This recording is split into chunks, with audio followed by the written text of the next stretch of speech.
Hi everyone! Today I'm going to show you how to complete an unfinished wall. While completing the installation, wet the surface on the 30 centimeter width to prevent shade contrasts. Let me show you how to do it. Wet 30 centimeter width area until dry Belka is getting softened.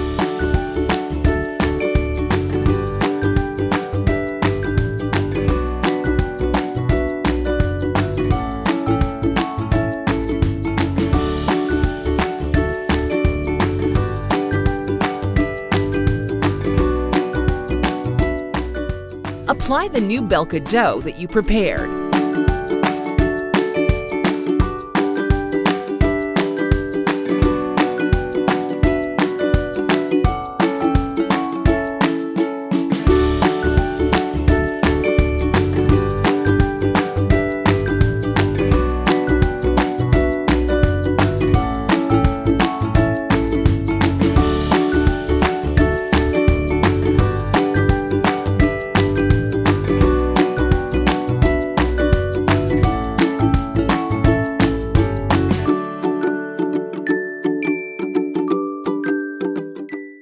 I hope that you enjoyed the video. Do not forget to subscribe to our YouTube channel to watch more. Please visit our website, www.belkagroups.com, and follow us on social media for further information.